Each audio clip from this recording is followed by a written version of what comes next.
रखने के लिए आया। उसके दिल में ये बात आई और उसने आकर के 10वीं मुहर्रम को यजीदियों से कहा, मियां मान लो हुसैन की बात, 3 में से कोई एक बात मान लो, हम जंग नहीं करना चाहते, वो रसूलुल्लाह के बेटे ही तो हैं।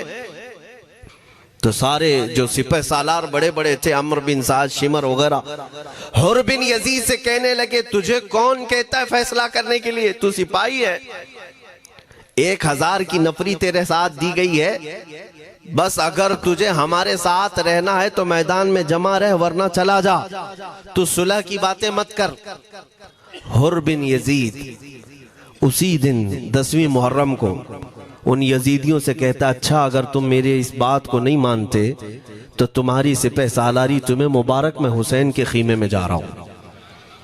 जो यजीद की तरफ से आया था वो किधर चला गया? मौला हुसैन के खीमे में। कब? सिर्फ 10वीं मुहर्रम, एक रिवायत में 9वीं मुहर्रम को, एक दिन पहले इमाम हुसैन के खीमे में आया, दस्तबोसी की, माफी मांगी और इमाम हुसैन ने कहा, अब तुम जा सकते हो अपने घर। हुर बिन यजीद ने कहा, मैं उस वक्त तक अब आपका साथ नहीं छोड़ूंगा जब तक मेरे जिस्म में आखिरी सांस बाकी रहेगी, मैं आपके साथ रहूंगा। अब इमाम हुसैन की वफादारी में आने वाला कौन था? इसलिए मैं आपको एक चीज दे जाता हूं मेरे अजीजों, अल्लाह अज़्ज़ वजल की कुदरत के फैसले हैं, वो जब चाहता है कहीं से भी किसी को हिदायत अता फरमाता है। वो बातिल कुव्वतों के मौजूद पलने वाला बच्चा भी कभी रब तबारक व तआला हिदायत देता है, उसे आलिम बनाता है, और कभी काबे की छांव में पलने वाले को मौला अबू जहल भी बनाता है, गुमराह कर देता है। हुर बिन यजीद मौला हुसैन के पास आ गए। जो बात मुझे कहनी है उसके लिए मुझे इतना वाकया बयान करना पड़ा है। मैं असल पॉइंट की तरफ आता हूं, क्यों मैं ये बयान कर रहा हूं। जब 10वीं मुहर्रम को जंग शुरू हुई, अम्र बिन साद ने तीर चलाया, तो जानते हैं खीमा हुसैन की तरफ से सबसे पहले मैदान में उतरने वाला यही हुर बिन यजीद ही, यही उतरे अपने घोड़े पर सवार होकर उन्हीं यजीदियों से लड़ने के लिए जिनकी फौज में ये आए थे, उनके मुकाबिल में लड़ने के लिए गए। और जब लड़ने की इब्तिदा हुई, सुबह से दोपहर के करीब तक वो लड़ते रहे, जवाल तक। अब जो बात कहना है तवज्जो से सुनो।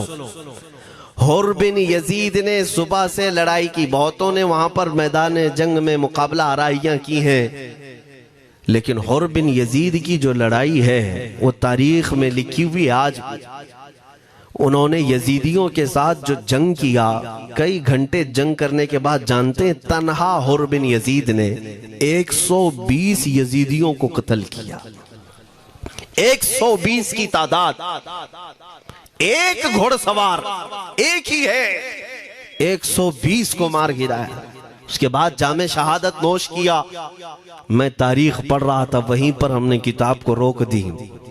बहुत सारे लोग करबला के वाकयात में इमाम हुसैन के खानदान के बच्चों के शहादत तो बयान करते हैं, उनके जिस्म कट गए, उनके ऊपर घोड़े दौड़ाए गए, लेकिन तुम ये नहीं जानते कि हुसैनी शहजादों ने बातिल कुव्वतों के कैसे छक्के छुड़ाए थे।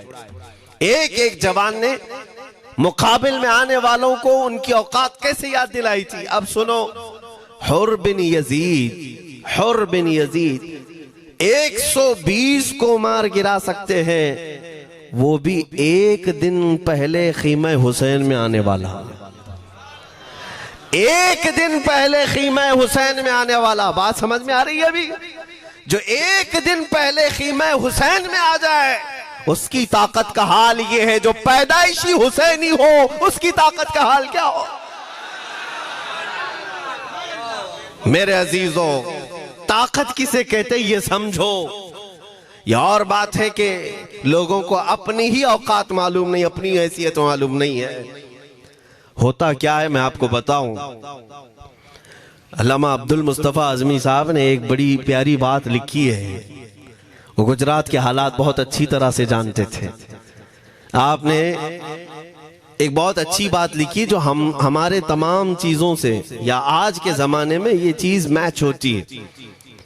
एक ताजिर तिजारत करने के लिए निकला, उसके पास कुछ कीमती हीरे थे, कीमती हीरे थे, और वो हीरों की तिजारत करता था।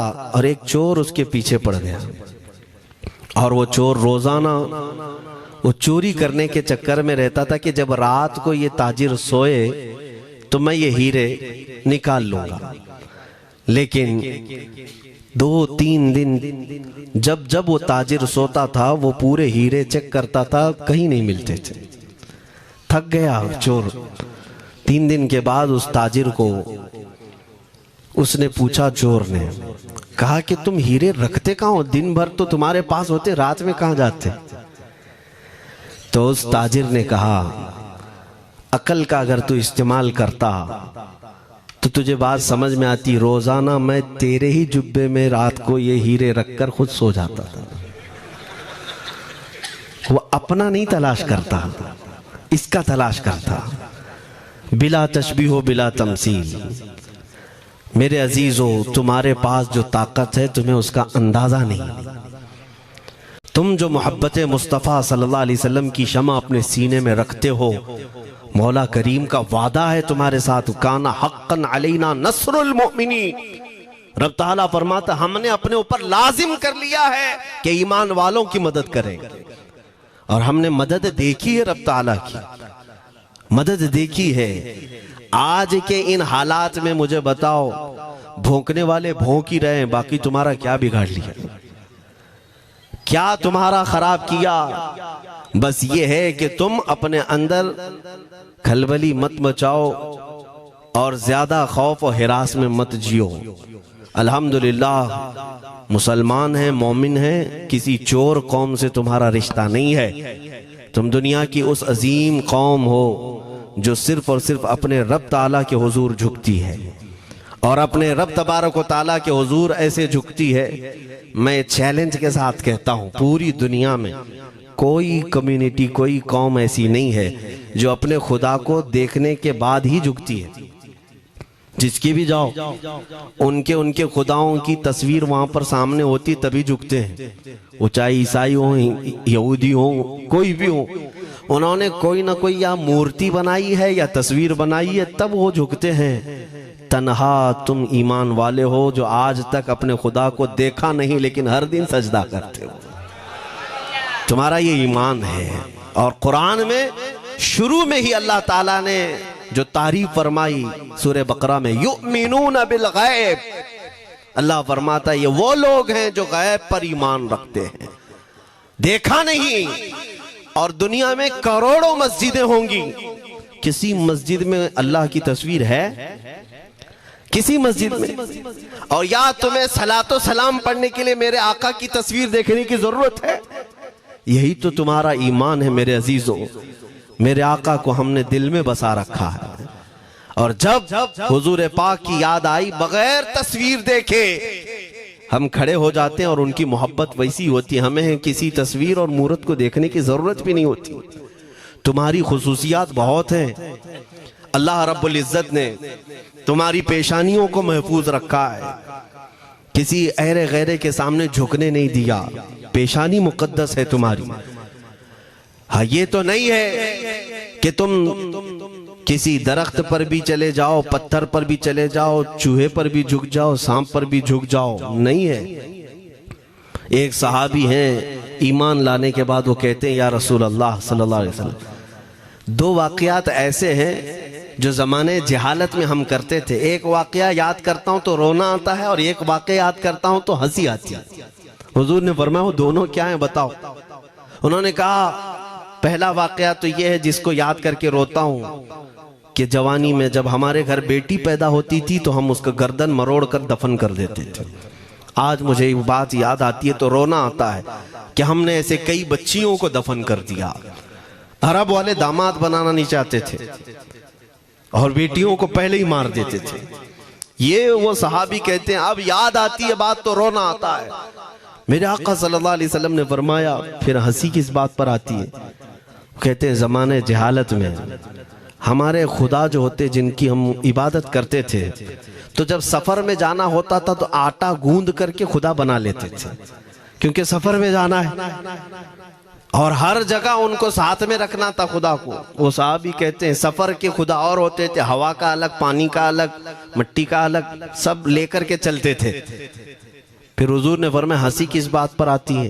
वो कहते हैं बीच रास्ते में अगर खाना खत्म हुआ तो कभी खुदा का हाथ तोड़ के खाते थे, कभी पैर तोड़ के खाते थे।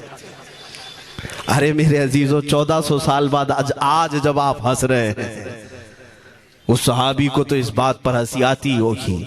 मैं ये बात सिर्फ इसलिए अर्ज कर रहा हूं कि शुक्र मनाओ अल्लाह रब्बुल इज्जत का कि तुम्हें रब तबारक व तआला ने उस कौम में पैदा किया है जिसका माथा सिर्फ वहदहू ला शरीक की बारगाह में झुकती है। तुम ईमान वाले हो।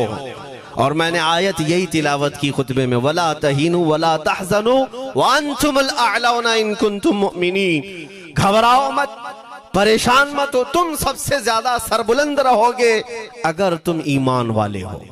ये कुरान की आयत है। ईमान किसे कहते हैं? ईमान किसे कहते हैं? यानी अल्लाह ने फरमाया अगर तुम ईमान वाले हो तो सबसे ज्यादा कामयाब हो। अब हम पूछते हैं रसूल पाक से ईमान किसे कहते हैं? मेरे आका की जुबान से सुनो, ला युमिनु अहदुकुम हत्ता अकूना अहब्बा इलैहि मिन वालिदिही व वलदिही वन नासी अजमईन। हजरत अनस से रिवायत है, हुजूर पाक सल्लल्लाहु अलैहि वसल्लम फरमाते हैं तुम में से उस वक्त तक कोई कामिल ईमान वाला नहीं हो सकता जब तक अपने वालिदैन, अपने बच्चे, अपने और सारे इंसानों से ज्यादा मैं उसके नजदीक महबूब ना बन जाऊंगा। हुजूर से कामिल मोहब्बत जब तक ना करोगे तब तक ईमान भी कामिल नहीं है। खुलासा कलाम यही है कि मोहम्मद से वफा तूने तो हम तेरे हैं, ये जहां चीज है क्या लौह कलम तेरे हैं। बस इसी बात पर आपको आना है।